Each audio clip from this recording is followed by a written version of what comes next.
ridiculous. Well, here's the thing. Maybe. Sometimes. Tell me about this. I want to know more. Oh, yeah. No. Holy cow. We've had a lot of fun. So, Catherine, I kept myself entertained yesterday by following your bus trip to Wichita, was it? Was it yesterday or the day before? I'm losing track of time. Yes, the world's largest truck stop in Walcott, Iowa on I-80. Yes. Wow. Where not only can you eat a buffet meal, or you can just go to like Taco Bell. They have a dentist, a chiropractor. No way. Yeah. They have all these services available to truck drivers. So yeah. Wow. That's great. Showers, a barber, a laundromat. That's cool. So all those things in case you need. You could just like hang there. It's like a resort. I know. Exactly. And what's kind of funny is that I did see several people in the like food court area with home packed lunches. Aww. Which I thought was kind of cute. Like they were like, no, I'm not going to eat like, Taco Bell every day that I'm on the road. They had their own little lunch. So now, but what was most amusing is that it had a wide selection of souvenirs, particular types of souvenirs. Well, they had souvenirs, and they also had like everything in the world that you would need to just really trick out your semi with all kinds of flashing lights and other LED type things. They had like a huge selection of gear shift knobs that you could, replace the manufacturer boring one with something interesting. I thought that was for the steering wheel, so you could just use one hand and, just... Oh, maybe. I don't know. But yeah, and I learned from one of my fellow skating moms that there's a whole, like, I don't know if you'd call it a hobby or a sport or what, but it's called truck shining, where they, really pimp out their trucks to make to make them look really special and fancy. And there's like competitions. So if you find yourself in need of anything to make your truck extra shiny, this is where you could go. Like they have those like shiny exhaust pipes, those like vertical exhaust pipes. There was like a whole aisle full of those. And so it's not just the mud flaps with the naked woman image on them. No, but I bet they have those, and they had the sheep skins, for sitting on. Nice. Like I said, all the lights. They had a whole semi, like a cab inside. Well, two of them inside the place for photo ops with your skaters. Yeah, I saw that. Yes, so it was something special. And then you also watched Ice Castles on the trip. Very fitting. Yes, although it turned out to be like the sort of early 2000s remake. Like it wasn't... Oh, not the original? I didn't realize when it first started that it was not the original. It was a remake. I mean, it was the same story. It was everything the same, Yeah. She goes blind, blah, blah, blah. But it was... they had cell phones. And so you could tell. Not the same. It was a little bit more advanced in the future. Yeah. Wow. So. But not what you remembered. Are we going to get entertainment on the way back, or will it just be similar scenery, or... Well, I mean, we're taking the same way back, and I'm pretty sure we're stopping at the truck stop again. Because, we wouldn't want to miss a chance to go back to the truck stop. Oh, no. But it was funny you have because... to get us souvenirs, Catherine. On one of my pictures, I captioned it like, still in Iowa. Because that is a long state, it turns out. Yes. And a friend of mine who used to live there left me a comment, and he said, I think that's the state like tourism motto, still in Iowa. Not a lot of variation in the landscape there, is there? I just did not expect it to take like 5 hours to get across. I don't don't know. Which is why truck drivers need to trick out their trucks. Because Exactly. there's a lot of Iowa ahead of them down the road. Yeah, and they get to think about all the fancy things they're going to do. See, Catherine, this is what you need to do now on your way back is dream and imagine how you're going to trick out your car. Right. And when you stop, When you I can stop, go I can shopping. load up. Exactly. Yes. Yep. Let's think how we want to trick out this podcast. You know, maybe we Yes. need a few more flashing lights and bells and whistles to get the folks to listen. Yeah. So tweet us what you think we should add to the podcast that would catch your attention, what shiny thing we could add. But for now, we just have to say hello and welcome to Parenting Roundabout, a weekly podcast about the things that parents are talking about, obsessing about, and complaining about right now. I'm Terri Morrow, and with me today are Catherine Haleko. Hello, coming to you from Wichita right now. Hey. And Nicole Erdix. Hello. Coming to us, as usual, from Southern California. Yes. I am as stuck here in New always. Jersey with the flu. So today on the podcast, we're going to talk about packing for trips on our speed round, for those of us who get to travel. Shout out some stuff we like on the Roundabout Roundup and do some shameless self-promotion. But first, we'll hear something buzzy for us to trick out our podcast with. A buzzword of parenting these days, resilience. What actually does that even all mean, Catherine? Can you pose with it at the truck stop? That's what we wanted to talk about, was how would you define resilience for your kids and maybe for yourself too. I think adults probably need resilience. And how do you encourage it? I mean, is it all about just helping kids learn how to suck it up when things are bad, or is there a better approach, a different approach? So, Nicole, have you been doing a little reading about this, or just thinking? Well, or not it's necessarily?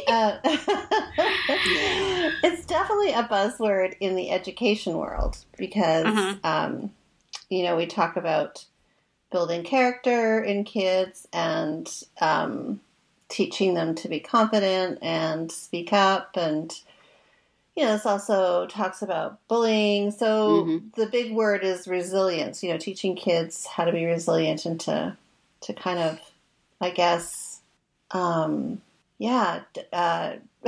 even know how to explain it. Define it in 10 words or less. Oh, educator.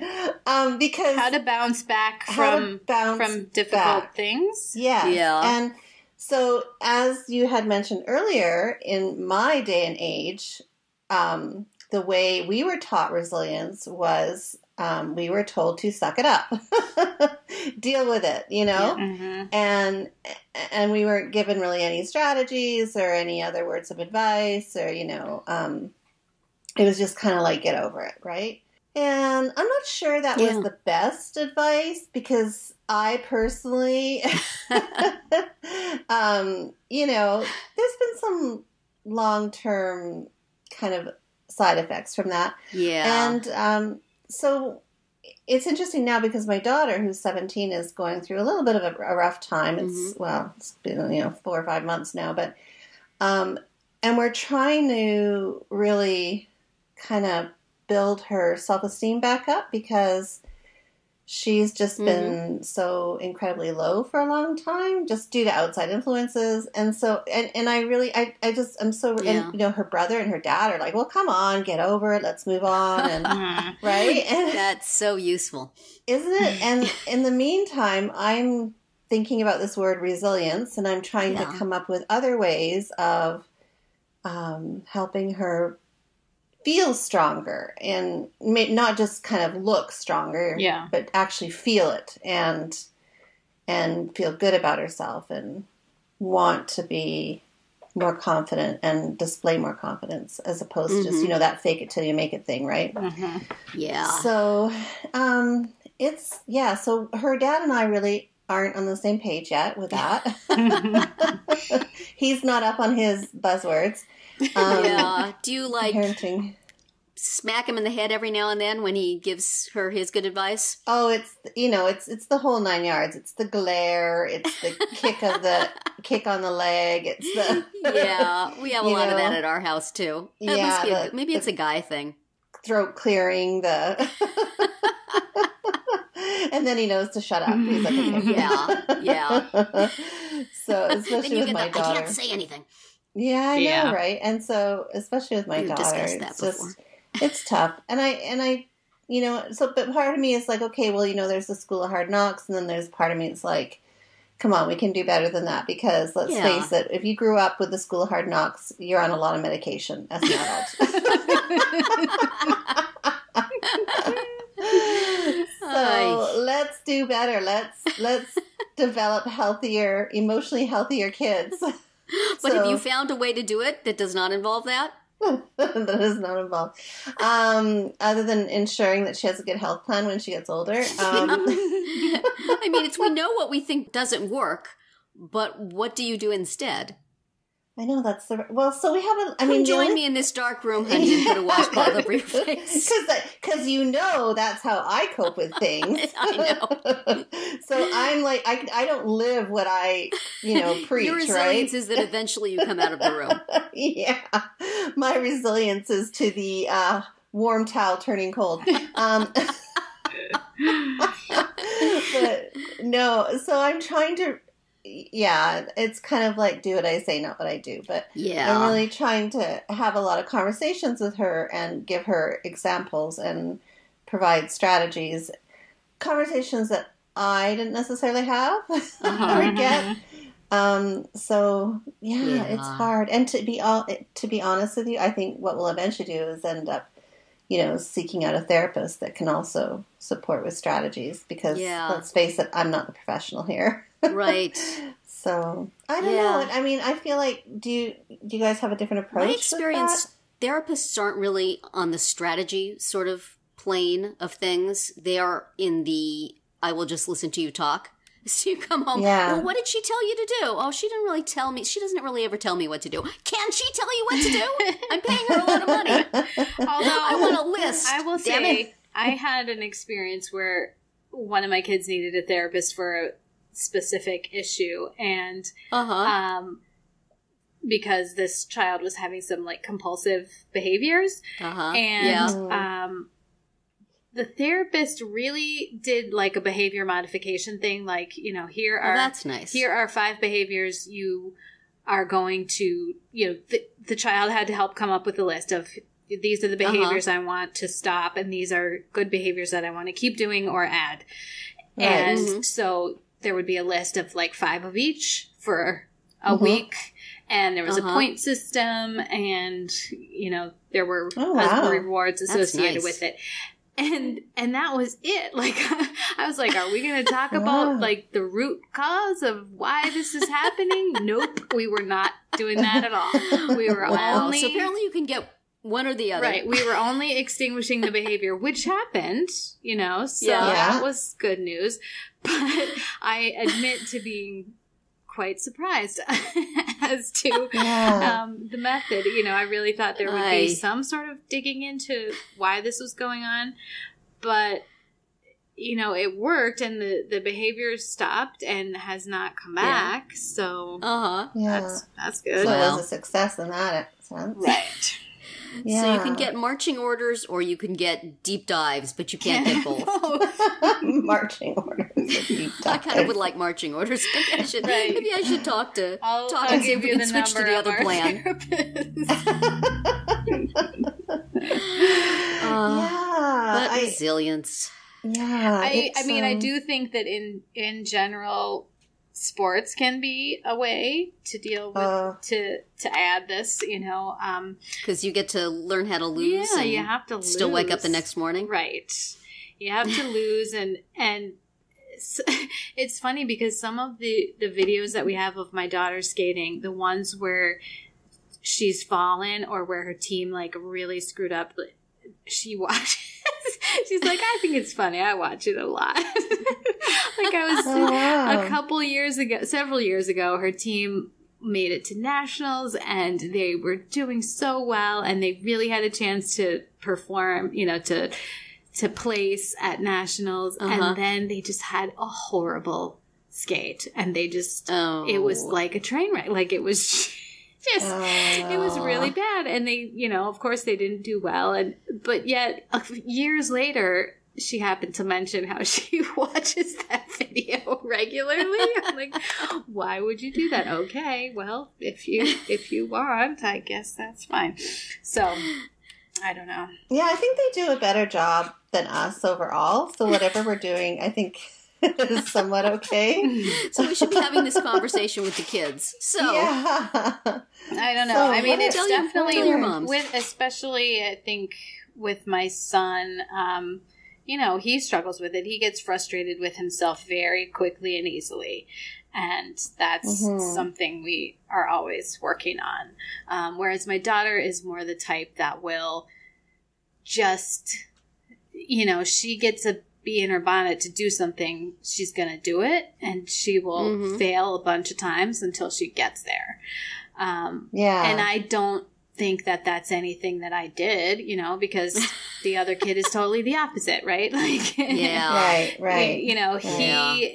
If something doesn't work, the one single math problem is giving him trouble. He breaks the pencil and throws it, and So with him, it's a lot of like, we're going to work on this for 10 minutes, then we're going to take a break, then we're going to get back to it. And I don't know, I'm still working on finding ways to build the confidence that I think it's related to confidence, to have the confidence in yourself that if you failed once, that's not the end of it.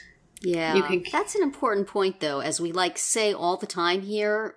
Kids are all different. People are all different. There's I think that there's just a personality or just some people are resilient and some people aren't. If you're a person who's resilient, you can't understand how anybody could be otherwise. And that's where the sort of suck it up school of it comes because look, I'm able to do this.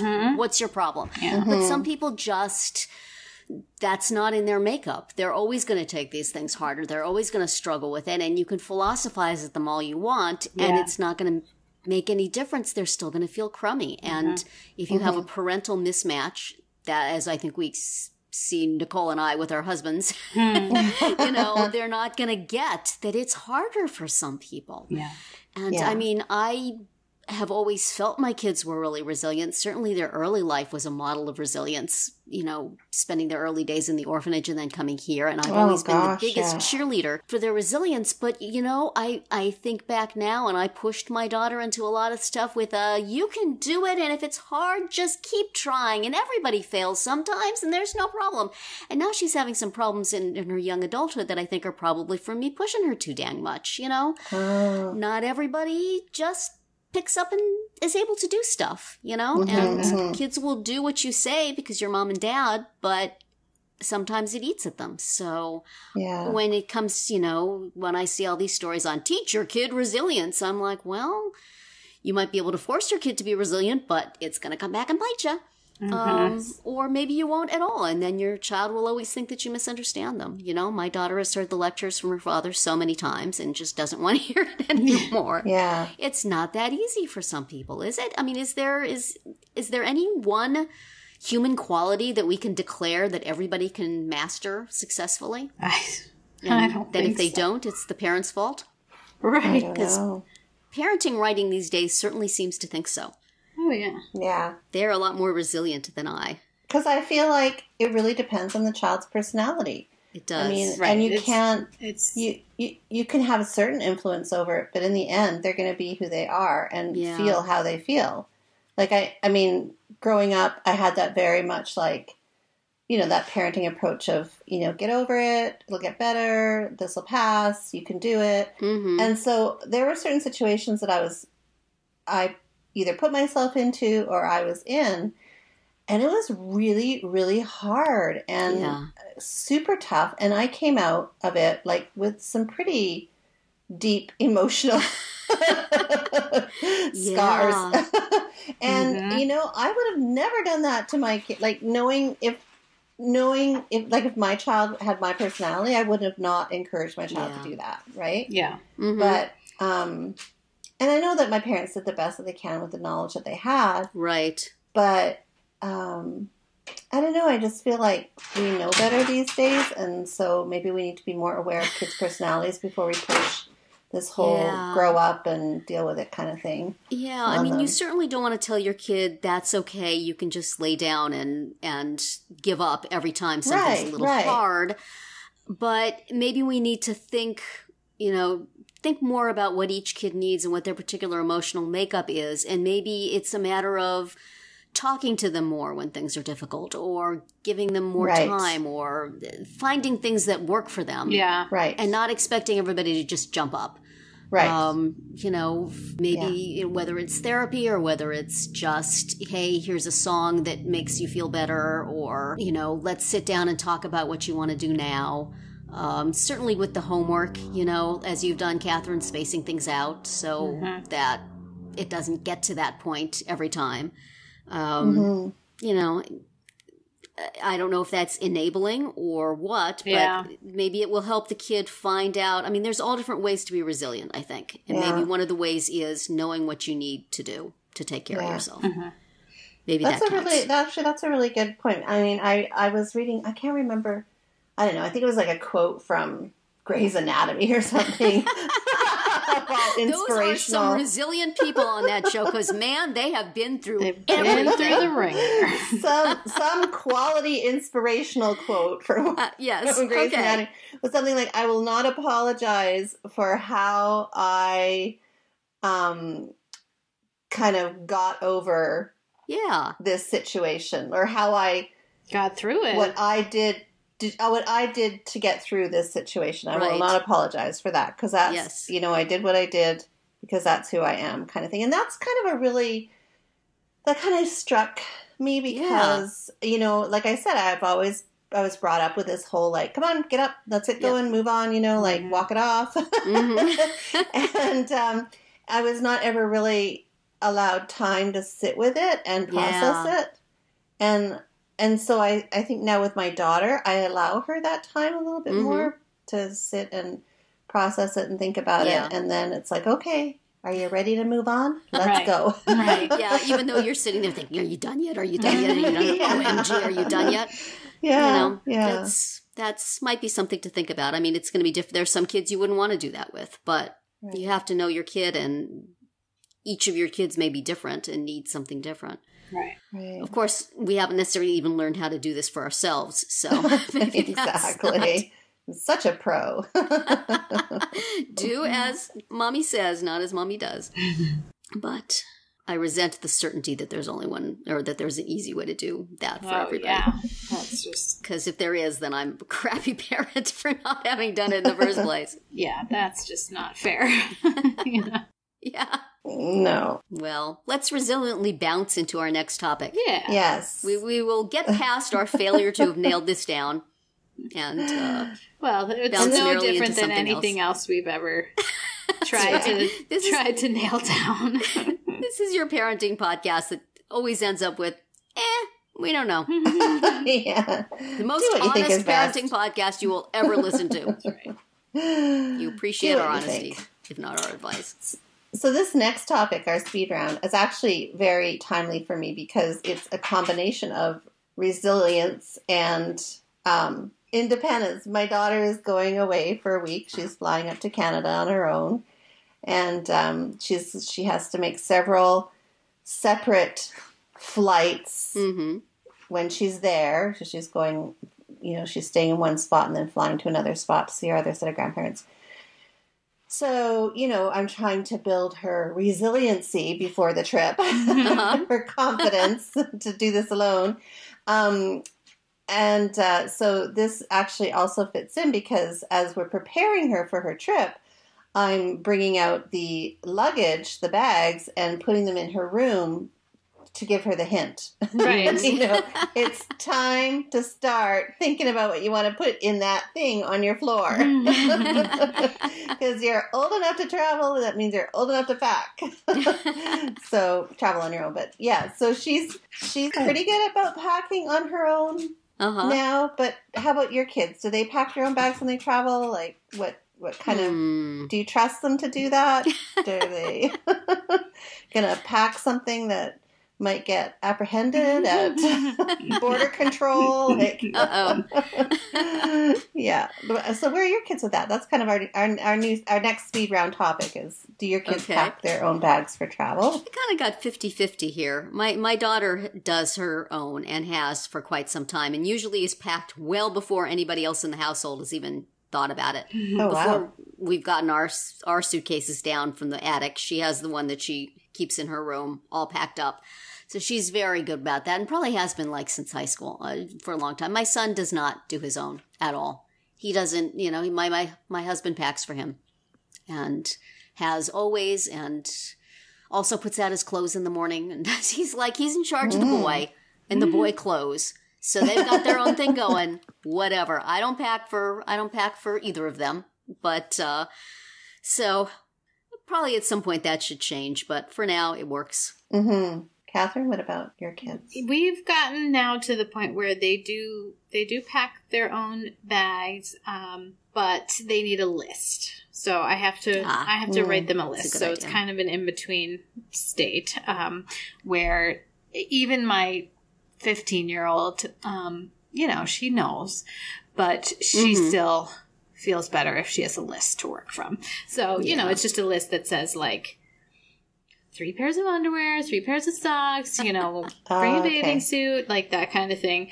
I'll say for her, I'll say, you'll need one, nice outfit to go to a restaurant. And whereas for my son, I would write down like collared shirt, and like not sports pants, like, because he wears like sweatpants style sports pants like every day of his life. So and like when we went to Iceland with his choir, they were not allowed to wear those kind of pants, so he had to have jeans or like khakis, or I found some like nice black pants that were, like khaki style, but they were black.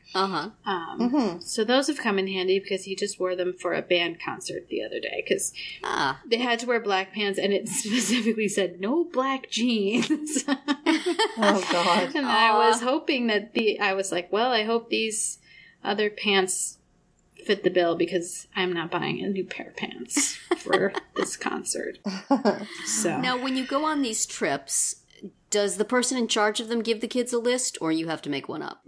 Usually they get a list. Like the skating trip that I'm on right now, we get a very detailed itinerary. Yes. And it includes a packing list for the kids. Right. A packing list overall, and then one for what they need to have in their bag each day, like in their skate bag, Oh, nice. Which warm-ups are they wearing, and, what tank top, and even what t-shirt, like, because they have to match all the time. So right. Yeah, so that's nice. They definitely provide that list and specify usually every day not only what to bring but what to wear for everything. So that's helpful because then you don't have to do it. Right. Yes, it's very handy, and I just probably appreciates that more from the organization than from you. If you were telling her what to wear, it might not go over as well. Yeah, probably not. But and I just check, at first it used to be that I would pack with her for these kind of trips, and now I can let her go and just have the list and do it. And then I may ask, do you have your skates? And as long as she has her skates, we can pretty much live with most everything. Although this time around, she needed laces for her skates, which I didn't find out until the last minute. And she actually she asked one of her coaches who was going to a sharpener who would have the laces to get her a set of laces, which was a good job. But then then we didn't end up seeing that coach prior to leaving. And so then she was panicking that she needed her laces, and we weren't going to, we were going to be gone, and how was she going to get her laces? And so then I put out the emergency call to all the parents in the skate club, not the team, but the club, and said, does anyone have these kind of laces? I need to buy them, like, now. So, and that worked. So, lucky. Well, that's good. Packing emergency solved. Right. And then, when we're on the trip, there's 2 moms who they're called the locker room moms, or basically the chaperones, and they're with the skaters all the time. And they're constantly counting heads, and they count skate bags whenever they count heads. So, good thing. Whenever the bus gets loaded, how many skate bags are there? Because if you're missing... Have you ever had to do that job? No, that's like by invitation only, and thank goodness I have not been invited to do that. You are not sad to have been passed over. No, I mean, they work so hard. They're with them. Sometimes they're with them for 12 or 14 hours in a row, and wow, just dealing with 18 teenagers at once in a small confined room when tensions are high because they're competing. And it's a hard job. So yeah, you have to be resilient. Yes, they do. My job is calling restaurants and yes, that's hard enough. Yes, ordering lots of food. So. Well, we're all good at something. That's right. We all have our roles. See, that would be the perfect job for Nicole, the ordering food. Yes. Yeah. I'm your gal. I know how to do that. Because I did not develop resilience in the kitchen. I just gave up. As soon as something went bad, I gave up. You have found new areas in which to excel. Yes. Well, speaking of new areas, we're going to wrap this topic up. And remember that you can hear a new speed round every Wednesday through Friday and move on to our next topic. Move on to a new area of interest. Our Roundabout Roundup. We're going to bring you some of the things we have read or seen or used recently that we want to shout out and share with you. Mine is a site called SocialOomph, which I have recently been using to schedule the many, many, many, many tweets I send out about our podcast. I have previously been a happy user of Hootsuite, but they recently limited the amount you could schedule ahead of time for free. Boo. Oh, no. So I've had to look around for other things, and I tried a couple of possibilities, and I'm really digging SocialOomph. If you have to schedule a lot of tweets, I recommend you check it out. Their paid plans are way more than I could afford, but their free plan seems to be working pretty well for me. I probably shouldn't say this because now, like Hootsuite, they will cut down on it. But for now, it's working out great. And they have something where you can save drafts of tweets and use them again. And they're like in a drop-down menu. So when you're using things again, you can just hit the menu, pick that one, and automatically send it out. It's really nice. Send it out or schedule it. So if you've never heard of that, I had never heard of it before I read it somewhere online, so go check it out. They have a nice service. Cool. They are bringing you those overnight tweets that you love so much from me. Yeah, I often wonder when I'm up at midnight, wow, Terry's tweeting at 3 a.m. SocialOomph is helping me out there, although I'm probably still awake at that time, but no. Schedule them all. So what are you sharing today, Nicole? I feel like we've talked about this, so please let me know. Sorry. Doorbell rang. All right, ask your dog what your dog wants to share today. Actually, yeah, this should be her shtick because I'm going to be talking about a website about dogs and their bad behavior. She's objecting to your dog shaming that's going to go on?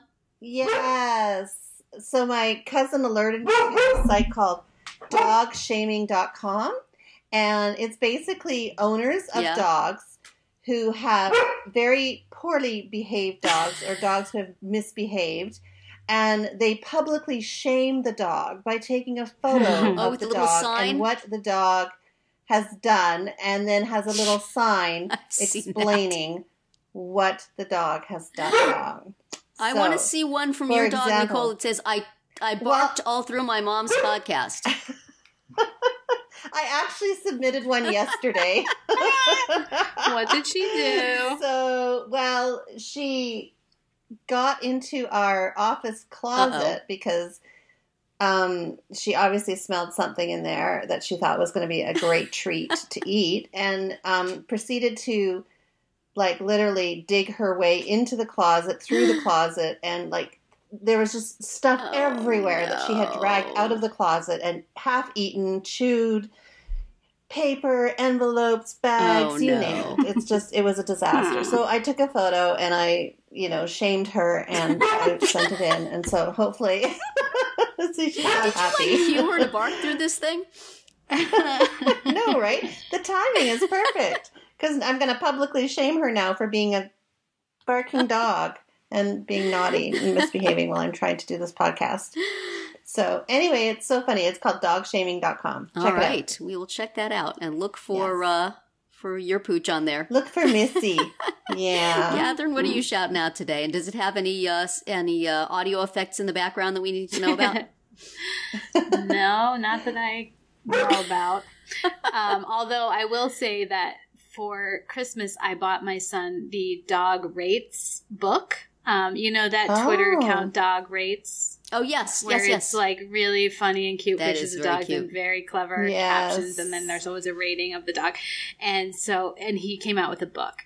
So I bought that for my son and he enjoyed that quite a bit. But that wasn't my roundup item. I was going to just mention, speaking of tools like SocialOomph, for these skating trips, we have been using a service called GroupMe, which is like for group texting, basically. Oh. So instead of trying to make sure you have everybody in a group, and sometimes you can only send to a certain number and it gets confusing, you can download this app called GroupMe, and then you can be in a certain group, with all the parents from your kid's team or a committee that you're in at your child's school or whatever it is. And nice. People can send messages that way. So that's good. Cute. Not cute. Remind everybody involved that if they change their phone numbers, they have to let the person in charge of the GroupMe know, or let GroupMe know, so that whoever gets their phone number after them does not get those messages. Yeah, but I don't know, because it's like an app that you join and you have a username. So I don't think it's going through your... Oh, it's not going through your phone? It's not going through your texts. Okay. Oh, it's all right. It's a separate app. So. Okay. My husband kept getting messages from a group and he kept telling them he wasn't the person they were sending it to, and they got angry. So. Yeah. No, this was like I had to download the app and create a it's a special app. Okay. Well, that's cool then. It's a special app. That seems like a nice idea. That would be very handy. Mm-hmm. Yeah, it works pretty well, I think. And, because especially because like right now, our team is in Wichita, but another team that's part of our group is in Austria competing over there. Oh. So we can text each other and it's all still works. So, yeah. Cool. So there you go. Well, those are some fun things to check out. Yeah. And now for our final segment today, we're going to do a little shameless self-promotion and direct you to some things on our sites that we think you should take a look at. Terri, what do you have? Well, once again, I have not written anything. I'm blaming the flu this week. I had a little bit of the flu. I took care of my daughter when she had the flu, and then I got the flu, so it's been sort of a lost week at our house here. But I did notice a while back that PlayerFM, which is one of the many, many, many online services you can use to listen to your podcasts, has us on a page called Best Parenting Podcasts. Thank you, PlayerFM. We will take that. Whoa. That is very nice. I don't know what their criterion was, or if they have all their parenting podcasts there and just put that there to make people feel good. I don't know, but it looks like a shortish list. So, shout out to PlayerFM. Thank you very much. I also see that you periodically like our tweets in which I tag you on SocialOomph. So, thank you, PlayerFM, for noticing us. We were wondering if anybody out there was. That's great. Yeah. Nicole, what do you have to mention? Well, I'm doing a 2-for-1 because not only am I going to shout out something from me, but I'm also going to shout out something from Terri as well. I did do something. Yes, Terri. You did. Terri left me a lovely book review on the Brooks Publishing website. If you go to Brooks Publishing and look at my book, and there's some some tabs, and if you click on the reviews, and you'll scroll down and see a lot of wonderful reviews, for which I'm ever so grateful. But in particular, check out Terri Morrow's review of my new book, Full Inclusion, or Inclusion in Action. I don't even know the title anymore. It's been that long. Alrighty. So thank you so much for that review. It was very, very, very well done, and I appreciate it. Something to be proud of. So check that out. Awesome. Nice. Thank you. And I am going to mention, I also don't have something new that I've written to promote. So I'm going to just mention our podcast Instagram, which our handle is PR Podcast. And most weekdays, I post a quote or two from our podcast of that day. So it's another home for the nice quote graphics that Terri makes. And churns out like sausages. And it's a lot of fun to go through and pick the ones that I think are going to resonate on Instagram and put them up there. So check that out. So should I be on Instagram, you guys? Is everybody on Instagram now? Is that where it's happening? It's fun. Yeah. I enjoy it. Check it out. My daughter left Facebook and went to Instagram, possibly so that she could be on something I was not on. So if I go on there, then she's going to have to switch to something else, I guess.